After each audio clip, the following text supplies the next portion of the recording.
कृष्णाय नमः। ओम वासुदेवाय नमः। ओम परमात्मने नमः। ओम राधा वल्लभाय नमः। ओम गोविंदाय नमो नमः। ओम कृष्णा वासुदेवाय हरे परमात्मने प्रणतः क्लेशनाशाय गोविंदाय नमो नमः। मैं कृष्ण भगवान राधा रानी को कोट कोट प्रणाम करती हूँ और उनकी स्तुति वंदना करती हूँ। सबको जय श्री कृष्णा और राधे राधे। तो चलते हैं। देखो ये होली आ रही है। ये होली पे सबको जो है कन्हैया के वहाँ परिक्रमा वृंदावन की परिक्रमा लगाने जरूर जाना चाहिए। और माँ में कहते हैं राधा रानी से होली खेल के आना चाहिए, कृष्ण से होली खेल के आना चाहिए। कहते हैं 1 महीना डट के होली चलती है। तो हमें खैर मैं तो जाऊंगी, चूँकि मेरे तो एकादशी का ये परिक्रमा लगाते लगाते साल की 2 एकादशी होती है, एक सावन के महीने में, एक फागुन के महीने में, ये शुक्ल पक्ष की। ये मैं बहुत सालों से नियम बांध लिया है और अभी तो चल रहा है। आगे भगवान कृष्ण की मर्जी, आगे राधा रानी की मर्जी, क्या चाहते हैं जो करवाना चाहते हैं वो हम करते जाएंगे। चूँकि ये सब में हम अपने मन से नहीं करते हैं, मन बेशक हमारा होता है लेकिन कराने वाले भी होते हैं। कहते हैं वो उसी स्थान पर वो ही जा सकता है जिस पर राधा रानी की कृपा होती है, वो ही बरसाने और वृंदावन जा सकता है। अगर जिस पर राधा रानी की कृपा नहीं होती है तो वो ना ही वृंदावन जा सकता है और ना ही बरसाने जा सकता है। तो ये होली जो चल रही है, ये दमादम होली चल रही है, तो ये परिक्रमा लगाने जरूर जाना चाहिए। और कहते हैं ये वृंदावन का रंग जिस पर पड़ जाता है, बरसाने का रंग जिस पर पड़ जाता है, तो मालूम पड़े कि साल भर के लिए उसके शरीर पर वो रंग रम जाता है, निखर जाता है। कहते हैं कि वो ये रंग रंगीला जो समरिया है, जो राधा रानी है, तो कहते हैं कि उनके जो रंग पड़ने के बाद में सबके ऊपर रंग का प्रभाव होता ही है। तो इसलिए जो है वो रंग थोड़ा सा जरूर वहाँ का डालना चाहिए। ये कहते हैं वहाँ की मिट्टी भी ऐसी है कि अगर अपने चंदन की जगह पर अगर माथे पर लगा लो तो हमारा जो है आज्ञा चक्र इतना शुद्ध हो जाता है, इतना शक्तिवान हो जाता है कि हमें बार बार एक कृष्ण और राधा रानी खींचते हैं, चल वृंदावन चल बरसाने, चल वृंदावन चल बरसाने। तो वृंदावन और बरसाने मैं तो खैर जाऊंगी जो है, चूँकि मेरा तो ये नियम चल रहा है जब तक है, तो जो है जाना चाहिए जो है, और परिक्रमा भी लगानी चाहिए और होली भी खेलनी चाहिए। तो ये सब जो है, चूँकि ये चला, ये फागुन का महीना चल रहा है, तो फागुन के महीने में जो है जरूर जाना चाहिए। तो चलते हैं। महात्मा मानस्त माम पार्थ देवीं प्रकृतमाश्रितः भजन्त्यनन्य मनसो ज्ञात्वा भूतादिम व्ययम। देखो यहाँ पे ये जो है महात्मा मानस तो माम पार्थ, ये देवी प्रकृत, ये देवी प्रकृति का मतलब जो है ये भगवान कृष्ण कहते हैं। परंतु हे कुंती पुत्र, देवी प्रकृति के आश्रित महात्मा जन मुझको जब सब भूतों का सनातन कारण और नाश रहित अक्षर स्वरूप जानकर अनन्य मन से युक्त होकर निरंतर भजते हैं। मतलब जो यहाँ भगवान कृष्ण का कहने का मतलब जो है, जो देवी कहते हैं ये देवी प्रकृति, ये भगवान कृष्ण के लिए ये होता है, ये भगवान के लिए है। जो भगवान कृष्ण की आराधना करता है वो देवी ही माना जाता है। कहते हैं कि जब भगवत प्राप्त को पाने के लिए हमें ये जो है महात्माओं को शुद्ध पवित्र, ये महात्माओं की शरण लेना चाहिए, ये देवों की शरण लेना चाहिए, ये देवताओं की शरण लेना चाहिए। तो वो कौन है? वो कृष्ण है। तो कृष्ण ने अपने देव किसको जाता है? कृष्ण को जाता है, जो अविनाशी हैं, जो निर्गुण हैं, निराकार हैं, जो माया रूपी हैं, जो संसार में अपने माया रूपी ये अपने स्वरूप को लेके ये साक्षात मनुष्य के रूप में अवतार लिया और रहे और रहते हैं। तो उनको प्राप्त करने के लिए मनुष्य को ये महात्मा स्वभाव का होना चाहिए। ये स्वभाव उसी को कहते हैं जिसका स्वभाव शुद्ध पवित्र होता है, तो हम कहते हैं ये स्वभाव।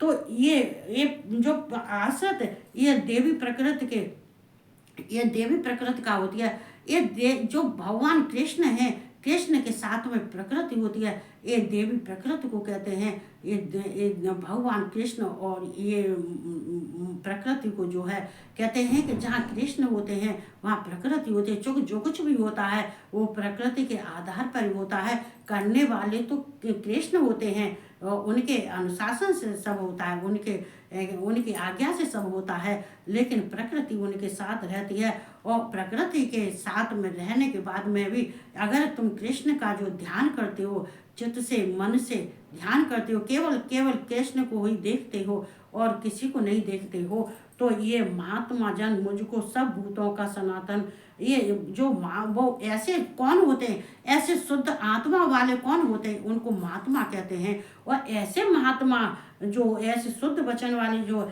शुद्ध आत्मा वाले होते हैं, तो शुद्ध आत्मा का क्या होता है, उनका ये शरीर है, इंद्रियां हैं, बुद्धि है, मन है, ये सब कुछ है। ये सब कुछ शरीर भगवान कृष्ण का दिया हुआ है। और उसमें अगर शुद्धता पवित्रता आ जाती है और आने के बाद में फिर वो मालूम पड़े कि ये लोक कल्याण के लिए, जगत के कल्याण के लिए कार्य करता है, और करने के बाद में उसके फल की इच्छा न होके जब कृष्ण को समर्पण कर देता है और करने के बाद में, तो वो सब भूतों का सनातन कारण, ये सब भूतों का जो कहते हैं ये वो सनातन होता है, ये सब भूतों का कारण होता है। कारण का मतलब जो है सब भूतों का कार्य करने वाला होता है। और वो सब जितने मनुष्य, साधारण मनुष्य हैं, उनसे ऊंचा और श्रेष्ठ माना जाता है। इस कारण ये नाश रहता अच्छा स्वरूप जानकर अनन्य मन से। और तो ऐसे जो होते हैं, जो सनातन ऐसे महात्मा होते हैं, तो मुझे तत्व से जान जाते हैं कि ये ईश्वर हैं, ये अविनाशी हैं, ये निर्गुण निराकार हैं, ये संहार करता, सृष्टि करता, पालन करता है, ये ईश्वर हैं, ये ब्रह्म हैं, ये नाश रहते हैं, ये अविनाशी हैं, ये इनका कभी नाश नहीं हो सकता है। अक्षर, अक्षर किसको कहा जाता है, जो क्षर अक्षर, जो क्षर होता है वो नष्ट होने वाला है। क्षर क्या है, ये प्रकृति है। क्षर प्रकृति, क्षर जो है ये प्रकृति है। ये प्रकृति क्यों है, ये क्षर जो है, इसको क्षर को हमको क्या समझते हैं, ये मनुष्य।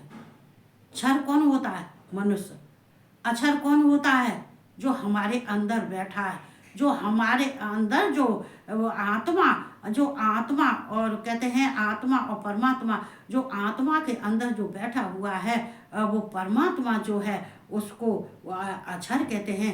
वो अविनाशी है, वो कभी नष्ट नहीं होता है। और जो क्षर होता है वो प्रकृति होती है, वो जड़ होती है, वो नष्ट होने वाली होती है। हालांकि देखो कृष्ण से प्रकृति अलग नहीं है, लेकिन अब कार्यों से वो अलग हैं। जो भगवान कृष्ण कह रहे हैं, जो सात्विक भाव से जो मेरा पूजन करता है, सात्विक भाव से जो मेरा चिंतन करता है, मेरा मनन करता है, केवल मेरा ही ध्यान करता है, मुझको ही भजता है, वो ही सनातन होता है। बाकी और होते हैं वो सनातन नहीं है, उनको कहते हैं सनातन। ये तो सनातन जो है ये अक्षर स्वरूप जानकर, मुझे अक्षर स्वरूप जानकर, अविनाशी जानकर, निर्गुण निराकार और साकार जानकर, ये ब्रह्म जानकर जो मुझसे प्रेम करता है और अनन्य मन से युक्त होकर निरंतर भजता है। अनन्य का मतलब क्या है, अनन्य का मतलब जो है ये जो अन्य किसी को नहीं देखता है, केवल सिर्फ मुझे ही भजता है। अनन्य मतलब जो है कि वो किसी और अन्य को नहीं देखता है। अन्य मतलब जो और किसी को नहीं देखता है, केवल वो मेरा ही भजन करता है, मुझसे ही प्रेम करता है और मुझे तत्व से जानता है। ये कृष्ण कौन है, ये क्या है, ये भगवान कृष्ण, भगवान ईश्वर हैं। ये जो है ये जगत में आए हैं तो माया रूप धारण करके आए हैं। ये साक्षात ये परमात्मा हैं, ये परमेश्वर हैं। जब ये सब कुछ जान जाता है तो कहते और अन्य किसी को, अनन्य मतलब और किसी को नहीं देखता है, और मेरे अनन्य मन से युक्त होकर निरंतर भजते हैं। जो अनन्य मन से होकर मुझे निरंतर जो भजता है, तो भगवान कृष्ण कह रहे हैं अर्जुन से, जो इस तरह से मुझे निरंतर भजता रहता है, तो मैं उसको सब कुछ दे देता हूँ और मैं अपना धाम भी देता हूँ उसको, अपना स्वरूप, और मैं उसके स्वरूप को अपना ही स्वरूप समझता हूँ।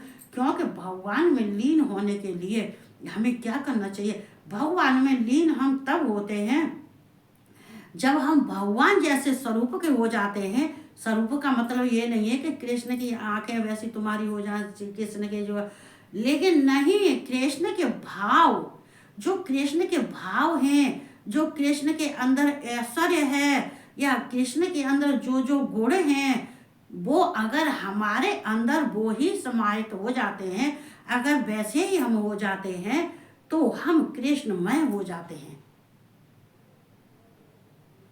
ये सुंदरता से नहीं, शकल से नहीं होता है। ये कहते हैं हमारा अंतःकरण, ये सब कुछ हमारा अंतःकरण और हमारी आंखें बोल देती हैं क्या अच्छा है क्या बुरा है। तो ये सब को समझना चाहिए। तो भगवान कृष्ण के आजकल जाओ, परिक्रमा लगाओ और उनका हरे कृष्ण कृष्ण कृष्ण हरे हरे, तो उनका जपो और होलियाँ गाओ, और राधा रानी के राधा रानी से होली खेल के आओ, कृष्ण से होली खेल आओ, जम के होली खेलो। कहते हैं कि ये होली का ये मौसम है, होली का दिन है, ये महीना फागुन का है। ये फागुन का महीने में जो अगर रंग नहीं उड़ाया जाता है तो ये फागुन फागुन नहीं रहता है। तो इसीलिए जाना चाहिए। तो यही सब कहते हुए मैं सबको जय श्री कृष्णा, राधे राधे, और सबको गुड नाइट।